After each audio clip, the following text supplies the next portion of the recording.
64 years, Charlie Munger and I have worked together.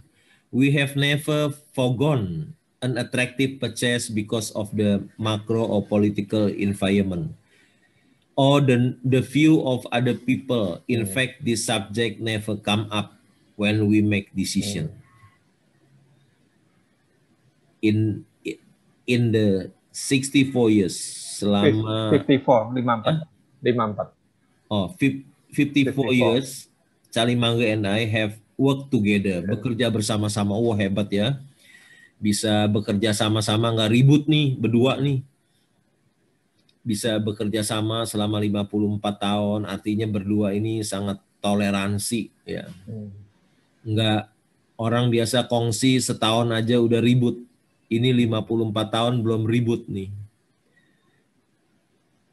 And we have never forgone an attractive purchase. Ya, dan nggak pernah kelewat pembelian yang menarik karena makroekonomi, politik, dan pandangan orang lain ya.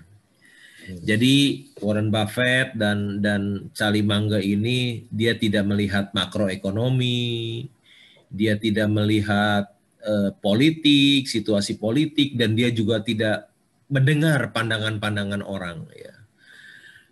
Pokoknya kalau dia lihat perusahaan itu bagus dan harganya murah, udah dia beli berdua ya.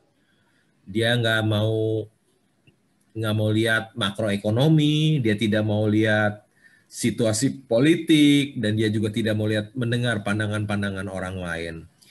Bisa kompak selama 50 tahun. Kok saya rasa sebelum beli mungkin debat dulu kali berdua nih ya.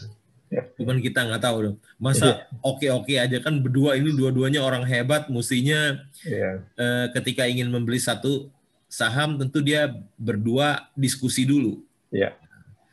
Tentu debat-debatan juga dia berdua. Tapi herannya setelah debat nggak berantem, tapi terus selama 50 tahun bersama-sama.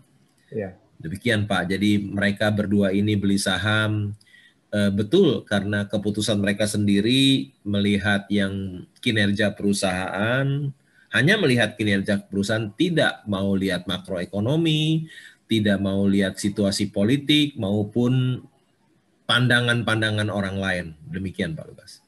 Apakah Pak Loh Keng Hong juga lebih seperti ini Pak? Sama Pak, karena kita membeli saham yang kita lihat harus kinerja perusahaan itu, kinerja dan nilai perusahaan, jangan dikaitkan dengan makroekonomi, dengan situasi politik maupun pandangan-pandangan orang lain yang bisa menyesatkan. Demikian Pak.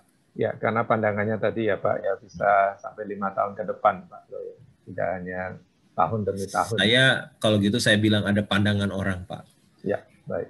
Ya, saya pernah cerita, ketika saham Indika turun ke 100 lebih, dan saya tahu Indika waktu itu adalah punya tambang terbesar nomor 3 di Indonesia, nilai buku per sahamnya 1.600, harga saham 100 itu terdiskon luar biasa ya. Nilai buku per saham masih 1.600, harga saham 100, dan batu bara ada komoditas yang hari ini harganya 50, besok bisa jadi $100 ya, dalam 1 tahun bisa naik jadi $100.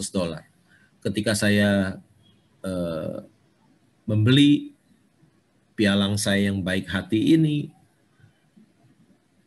mengingatkan saya untuk tidak membeli.